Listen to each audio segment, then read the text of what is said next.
Bonjour à toutes, bonjour à tous, soyez les bienvenus dans le talk. Elle veut faire prendre conscience aux chefs d'entreprise que prendre soin d'eux, ce n'est pas inutile, bien au contraire. Elle vient à ce sujet de fonder récemment l'organisme Santé du Dirigeant.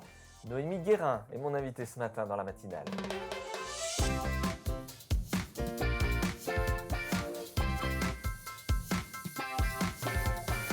Bonjour Noémie Guérin. Bonjour Vincent. Pourquoi ce concept autour de la santé du dirigeant ?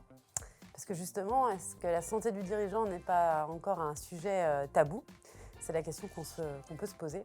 Et donc du coup, j'ai créé cet organisme pour pouvoir lever ce tabou ou ce désintérêt, on pourra en parler un peu plus tard. Il y a quand même un cliché autour du dirigeant qui, en principe, n'est jamais ou rarement malade, qui doit être fort en toutes circonstances.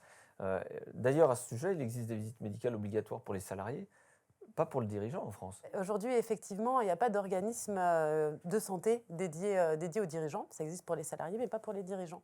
Donc il y a vraiment un sujet à aborder aujourd'hui sur la santé du dirigeant pour leur permettre de s'exprimer et d'avoir accès aux mêmes services que les collaborateurs en entreprise. Noémie Guérin, c'est sur ce créneau-là que vous vous êtes positionné, on va en parler évidemment. Les mentalités sont en train de changer ?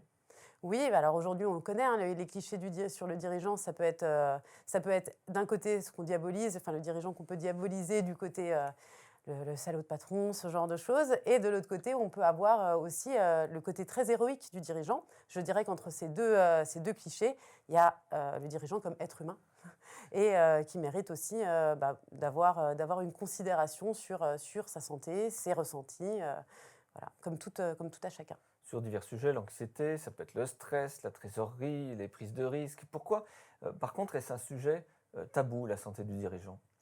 Pour deux raisons. D'un côté, effectivement, peut-être tous les clichés dont on vient de parler, que la société a monté un peu en épingle, qui tient le dirigeant dans une situation où il se doit d'être un leader, il se doit d'être fort, il se doit d'aller bien pour tenir ses équipes, pour montrer l'exemple. Et de l'autre côté, il y a aussi le dirigeant lui-même, les principaux concernés, qui du coup ne s'intéressent pas forcément au sujet, parce que quand on leur pose la question, ils ne sont jamais malades et tout va bien. Et ils estiment aussi qu'ils n'ont pas besoin d'être accompagnés. Et pourtant, Noémie Guérin, ils le sont souvent par des entités, des organisations patronales, je pense notamment à la CCI. Vous apportez quelque chose de complémentaire ? Oui, alors aujourd'hui, moi, dans ce que je peux proposer avec Santé du dirigeant, déjà, je parle aux 3,1 millions de TPE, PME, parce qu'on parlait tout à l'heure des clichés. Aujourd'hui, je ne parle pas aux grands patrons, je parle principalement aux petites structures et aux moyennes structures.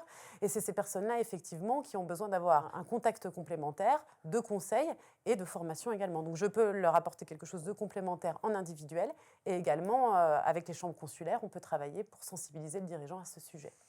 Vous me parliez, Noémie Guérin, juste avant ce passage en plateau, qu'effectivement, les répercussions n'étaient pas les mêmes pour les grands patrons que les patrons de TPE et PME, notamment quand il arrivait malheureusement un accident, mais ça arrive. Oui. Je prenais l'exemple de Steve Jobs quand il est décédé. L'action Apple a perdu 0,5% le lendemain. On peut constater, Olivier Torres l'a fait aussi par rapport à diverses études sur ce sujet-là, que sur les grosses entreprises, l'impact sur la structure du décès ou de la santé est moins important que sur les petites entreprises et les moyennes entreprises, où là, l'impact est important, et d'où l'intérêt de considérer la santé du dirigeant des TPE et PME comme un actif immatériel de l'entreprise. Noémie Guérin est avec nous dans cette matinale. Le temps passe. Noémie, il nous reste 2 minutes. Par quoi vous commencez ? Un état des lieux, c'est un premier rendez-vous avec le chef d'entreprise ? On commence effectivement par un premier état des lieux où on fait un diagnostic de la situation. Ma différenciation, c'est qu'aujourd'hui, j'aborde tant le côté santé, la sensibilisation sur la santé, que le côté également protection sociale, le filet de sécurité qui permettra aussi aux dirigeants de pouvoir s'arrêter si jamais il y a un impondérable. Ce premier rendez-vous, diagnostic, il dure combien de temps ? 1 heure ? 1 heure, oui. Et ensuite vont découler des actions, j'imagine ? C'est ça, un plan d'action, une mise en lien avec des formatrices ou des thérapeutes, ou alors un conseil un peu plus approfondi sur tout ce qui est mis en place d'une vraie couverture mutuelle, d'une vraie couverture prévoyance. Et après, on peut passer sur des formations qui sont un peu plus longues, avec une sensibilisation auprès aussi des organismes qui accompagnent le dirigeant les chambres consulaires, les organisations patronales et également les structures d'accompagnement, pépinières. Quelques exemples de formations que vous proposez? Alors, on peut proposer aujourd'hui des formations sur la protection sociale de manière ludique, un peu moins conventionnelle que ça peut se faire habituellement. Je propose également des formations sur l'éveil des dirigeants, donc génération des leaders éveillés. Et ça, c'est une formation que je peux proposer avec Carole Girard. On est l'équipe pédagogique qui est portée par le MEDEF. Carole Girard, qu'on salue évidemment, et vous venez de voir à l'image quelques images de cette formation Génération des leaders éveillés. Peut-être un message pour terminer, Noémie, un message à l'attention des chefs d'entreprise qui vous regardent. Le sujet de la santé mentale est un sujet encore tabou, comme on pouvait le dire au départ, mais aujourd'hui vous avez la possibilité de vous exprimer, vous avez la possibilité de livrer vos ressentis par rapport à votre santé, par rapport à ce que vous vivez en tant qu'entrepreneur, et vous pouvez le faire de manière confidentielle en allant sur Santé du dirigeant. Merci Noémie Guérin, l'organisme Santé du dirigeant. Merci Vincent. On se retrouve quant à nous très bientôt. C'est toujours un plaisir d'être avec vous sur ces matinales toute la semaine, les mardis et jeudis. Très belle journée à toutes et à tous.